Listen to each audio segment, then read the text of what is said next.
नमस्कार दोस्तों, आइए सुनते हैं भीष्म साहनी के द्वारा लिखी कहानी चीफ की दावत। शामनाथ और उनकी धर्मपत्नी को पसीना पोंछने की फुर्सत नहीं थी।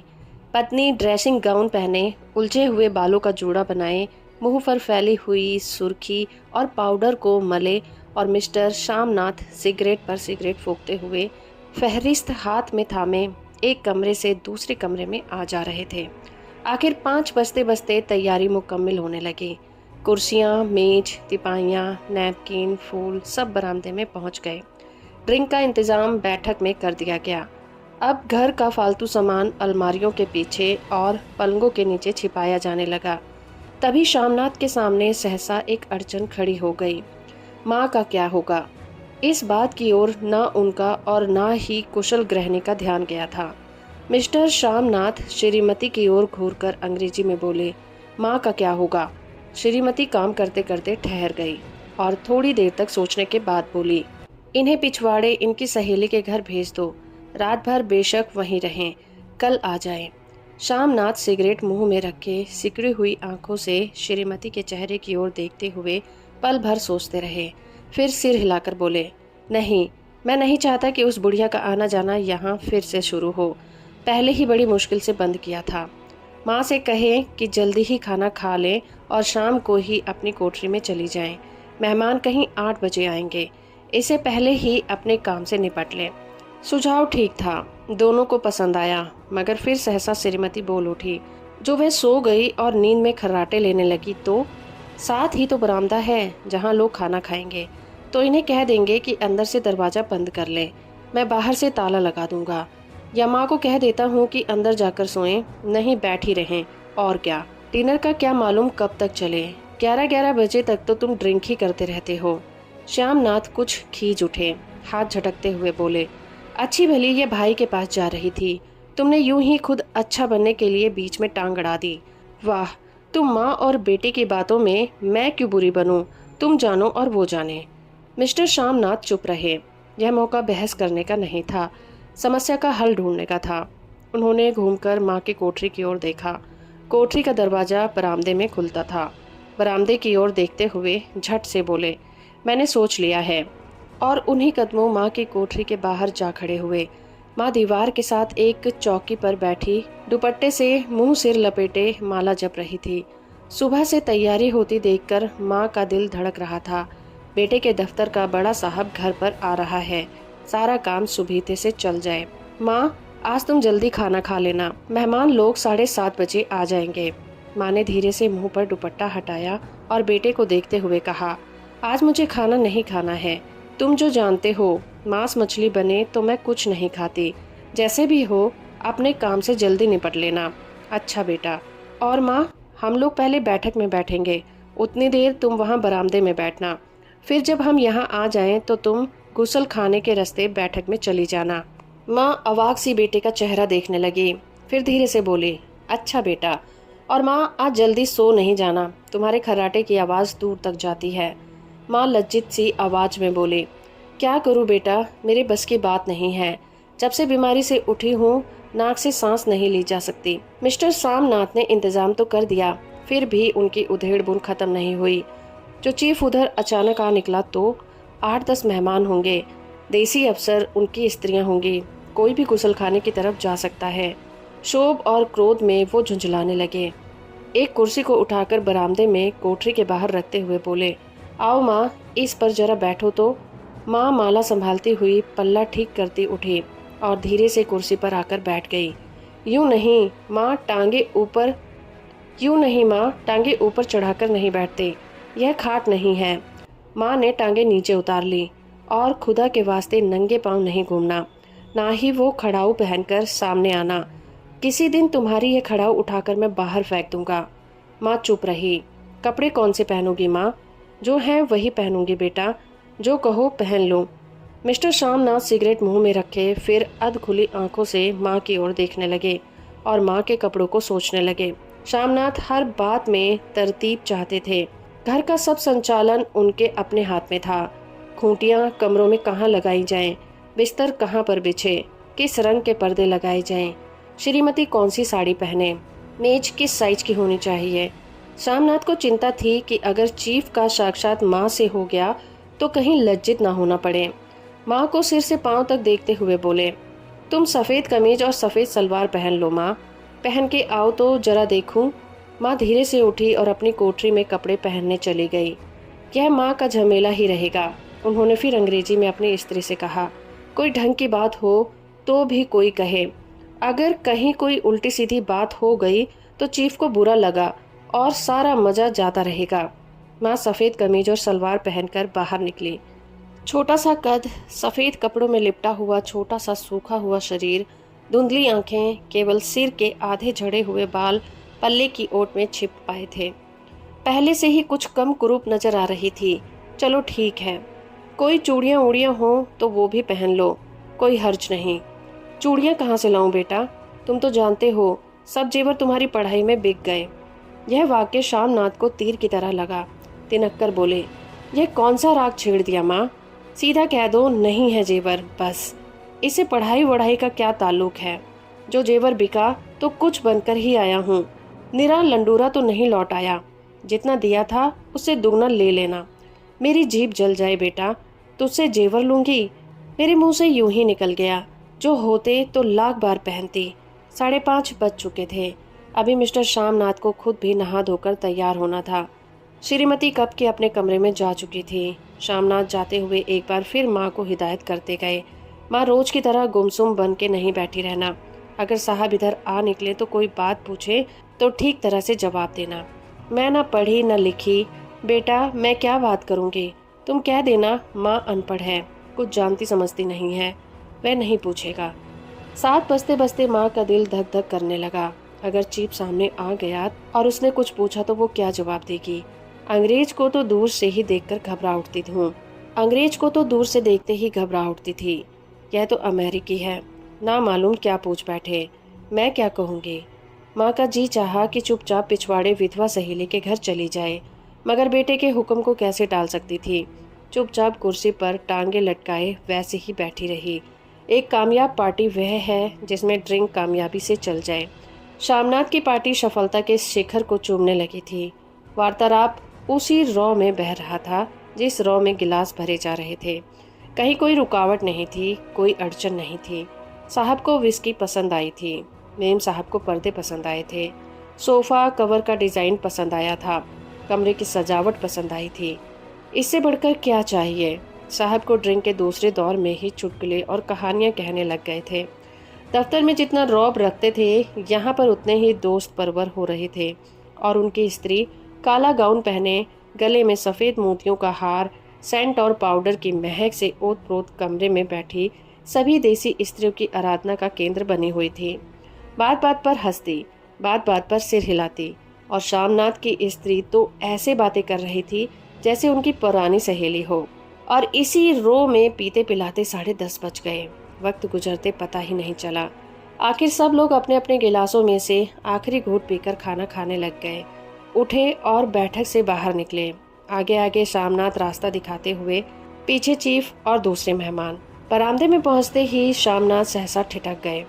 जो दृश्य उन्होंने देखा उससे उनकी टांगें लड़खड़ा गई और क्षण भर में नशा हिरन हो गया। बरामदे में एन कोठरी के बाहर माँ अपनी कुर्सी पर जो कि तो बैठी थी, मगर दोनों पांव कुर्सी की सीट पर रखे हुए थे और सिर बाएं से दाएं और दाएं से बाएं की तरफ झूल रहा था, और मुंह में से लगातार गहरे खर्राटों की आवाज़ें आ रही थी। पर सिर पर कुछ देर के लिए टेढ़ा होकर एक तरफ को थम जाता तो खर्राटे और भी गहरे हो जाते थे, और फिर जब झटके से नींद टूटती तो सिर फिर दाएं से बाएं झूलने लगता। पल्ला सिर से खिसक गया था और माँ के झरे हुए बाल आधे गंजे सिर पर अस्त व्यस्त बिखरे हुए थे।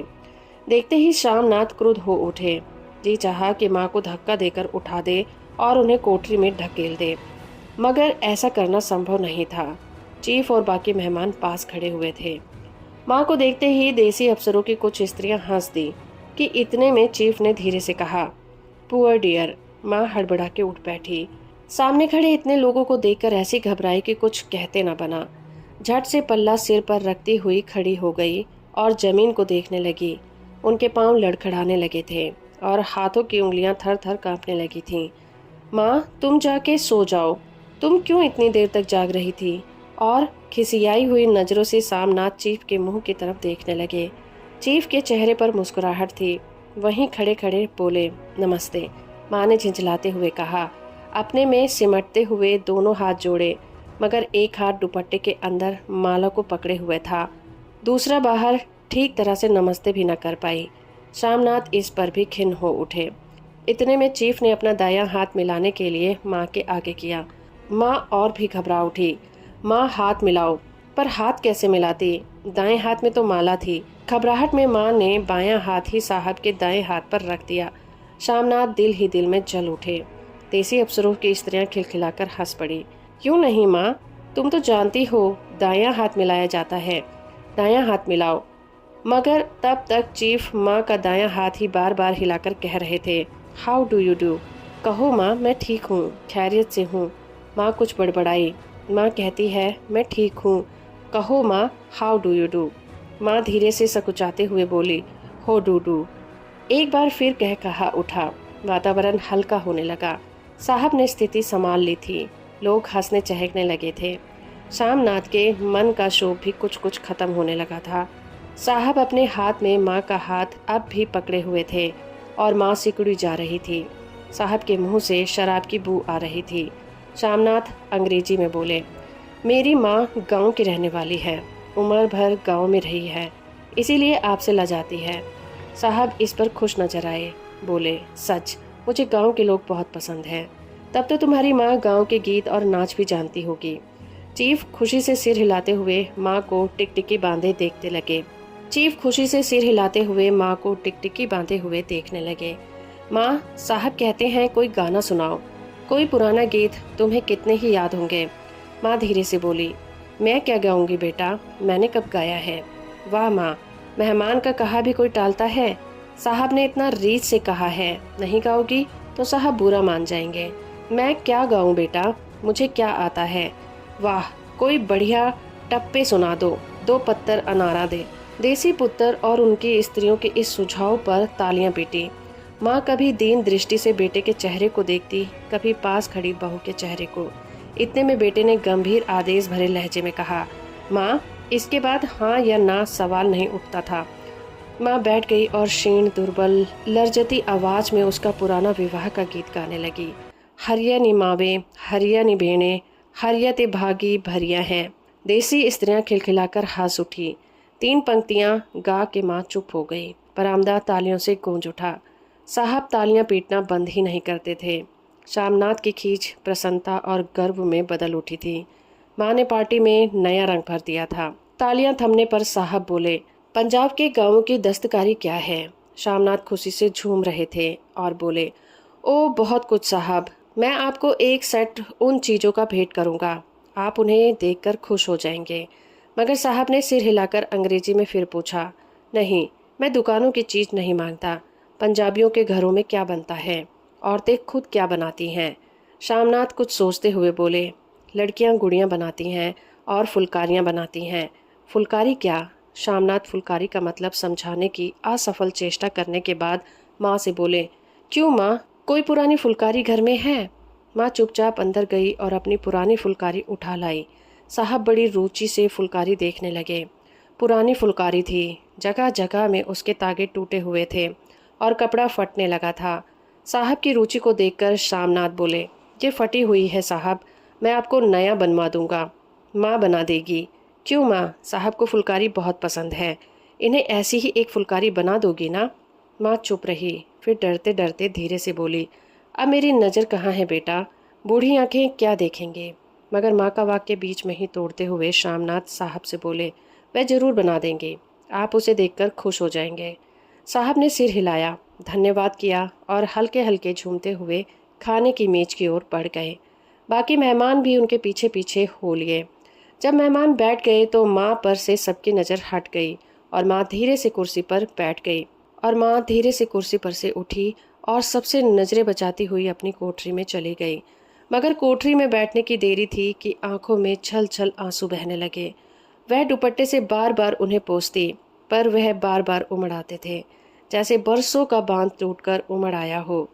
माँ ने बहुतेरा दिल को समझाया, हाथ जोड़े, भगवान का नाम लिया, बेटे के चिरायु होने की प्रार्थना की, बार बार आंखें बंद की, मगर आंसू बरसात के पानी की तरह जैसे थमते ही नहीं थे। आधी रात का वक्त हो गया था। मेहमान खाना खाकर एक एक करके जा चुके थे।